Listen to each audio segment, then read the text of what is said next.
अस्सलाम वालेकुम। Creative writing course की आज की वीडियो में खुश आमदीद। फेजेस इन राइटिंग आपको जैसे जानते ही हैं कि उसमें कुछ प्री राइटिंग, कुछ राइटिंग और कुछ पोस्ट राइटिंग की मराहिल होते हैं। उसके बाद एक कोई मुसव्वदा या कोई तहरीर मुकम्मल होती है। आज हम जो है प्लानिंग यानी कि उसकी तैयारी या उससे लिखने से पहले का जो अमल है उसके लिए कुछ स्ट्रेटजीज़ के ऊपर गौर करेंगे।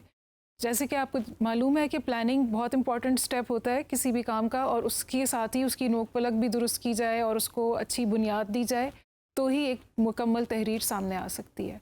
तो इसमें कुछ डिफरेंट स्ट्रैटेजीज़ हैं। पहली सबसे ये है कि आप ब्रेनस्टॉर्म कर सकते हैं। आप यहाँ पे देख सकते हैं ब्रेनस्टॉर्मिंग है। फिर आपने जो उसके ज़रिए जो चीज़ें इकट्ठी की उसको किस तरह आप डिफरेंट कैटेगरीज़ में बना सकते हैं और ग्रुप्स उसके बना सकते हैं, और माइंड मैप कैसे बनाया जा सकता है, और एक और प्लान की सूरत में उसका खाका कैसे बनाया जा सकता है।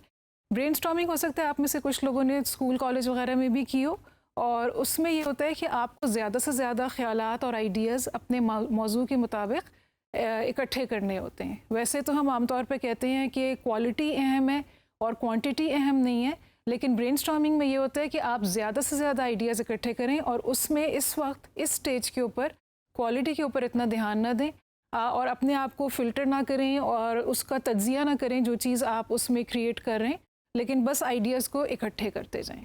एक दफ़ा जब ये आइडियाज़ इकट्ठे हो जाएं तो फिर उस वक्त आता है काम उसका तज्ज़िया करने का, या उसको थोड़ा सा आप कैटेगराइज़ कर लें, डिफरेंट ग्रुप्स में बाँट लें, और इसके अलावा उसमें ये देखें कि कौन सी चीज़ अहम है। एक लंबी लिस्ट बना लें सारी चीज़ों की, और फिर जो कम अहम चीज़ें हैं उनको निकाल के एक शॉर्ट लिस्ट बना लें। इसके अलावा प्लान की सूरत में एक खाका बन सकता है, जो कि प्लान के जो लेटर्स हैं PLAN, उसके अंदर हमारे लिए कोई इशारे हैं, उसको देखते हैं कि हम कैसे इस्तेमाल में ला सकते हैं।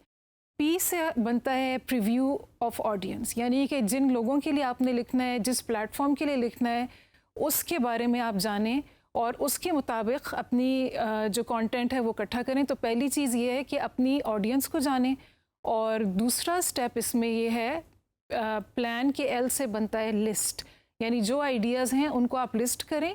पहले आप मेन आइडियाज़ को लिस्ट करें, और हर हो सकता है एक तहरीर के लिए, एक ब्लॉग या आर्टिकल के लिए आपके पास 3 मेन आइडियाज़ हों, और उसके बाद आप उन 3 मेन आइडियाज़ के नीचे जो उनके इजाफी आइडियाज़ हैं वो आप सारे लिस्ट कर लें। तो ये लिस्ट की फ़ेज़ है।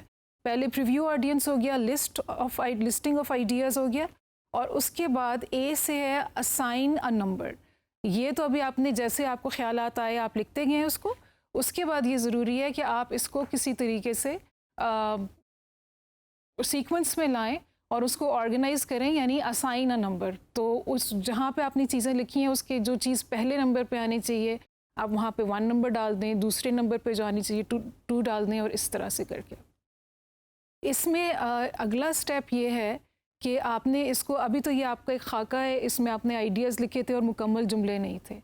आखिर में नोट डाउन सेंटेंसेस, N से है नोट डाउन सेंटेंसेस। आपने हर जो पॉइंट आपके पास है उसको अब आपने तरतीब वार जो आपने नंबर्स दिए हैं उसके मुताबिक तरतीब से लिख लें, और ये आपकी एक आउटलाइन तैयार हो जाएगी।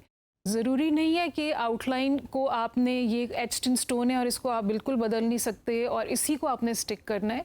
आप इसमें किसी चीज़ की तरतीब आपने बदलनी है, या कोई इजाफा करना है या कमी करनी है किसी चीज़ की, वो आप कर सकते हैं। हो सकता है आप इसके बाद जब आप रिसर्च का या तहकीक करने का मरहला है उसमें कोई नई चीज़ सामने आए और उसके मुताबिक आप अपनी आउटलाइन को बदलना चाहें। लेकिन ज़रूरी है कि जब आप काम शुरू करें तो आपकी सिमत का कोई तयन हो गया हो, और वो उस सिमत का तयन करने के लिए ये कुछ स्ट्रेटजीज़ हैं, यानी कि ब्रेनस्टॉर्मिंग कर सकते हैं आप, माइंड मैप भी बना सकते हैं, और ये प्लान की एक है। अच्छा, माइंड मैप के बारे में बताते हैं। कुछ लोग जो हैं ज़्यादातर अल्फाज से सीखते हैं, कुछ लोग शक्लों से या डायग्राम्स के ज़रिए बेहतर बातें समझ सकते हैं और उनकी सोच का धारा उससे तेज़ी से बहता है। तो माइंड मैप ऐसे लोगों के लिए एक स्ट्रैटेजी है। उसमें यह है कि आप कोई एक दायरे की शक्ल आपने बनाई और उसके बीच में आपने अपना मौजू लिख लिया। समझ लें किसी मुल्क के ऊपर लिख रहे हैं, जैसे कि नाइजीरिया के ऊपर अगर आपको आर्टिकल लिखना है अपना, तो आपने बीच में नाइजीरिया लिखा, और उस दायरे में से फिर आपने दिखाया कि जैसे ब्रांचेस या शाखें सी निकल रही हैं। और हर ब्रांच जो है वो एक मेन आइडिया को रिप्रेजेंट करेगी, जैसे कि सकाफ़त हो गई, जैसे कि सियासत हो गई, तारीख़ हो गई, उसकी इक़्तिसादी हालत हो गई, ये सारी चीज़ें आपने उसकी मेन शाखों में लिख दी। फिर आप सोचें कि अच्छा सकाफ़त के नीचे मुझे मैं कौन कौन सी चीज़ें या सब टॉपिक्स या इजाफ़ी ख़्याल और कौन से आ सकते हैं।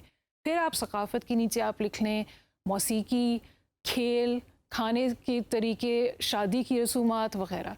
तो इस तरह ही आपके पास बहुत से उसके सब टॉपिक्स आ जाएंगे, और जब आप लिखने बैठेंगे नाइजीरिया के बारे में अपना एक मज़मून या आर्टिकल या ब्लॉग, तो आपके पास कुछ मवाद होगा। अगेन जैसे मैंने पहले कहा कि ज़रूरी नहीं है कि उसको आपने as it is he stick करना है, आप मौके के हिसाब से, हो सकते कोई नए करंट अफेयर्स में कोई ऐसी चीज़ हो, नाइजीरिया की फ़ुटबॉल टीम ने कोई मैच जीता और वो आप इंफॉर्मेशन ऐड करना चाहें तो वो आप कर सकते हैं। लेकिन ये अगर आपने पहले से काम कर रखा होगा तो आपके काम का सिमत तयन हो जाएगी, और आपको ये अक्सर जो लिखने वाले ये सोचते रहते हैं कि हम शुरू कहाँ से करें, तो ये आपको इस सवाल का जवाब है कि शुरू कहाँ से करें के लिए इससे एक सहूलत है। तो this is all about strategies for planning.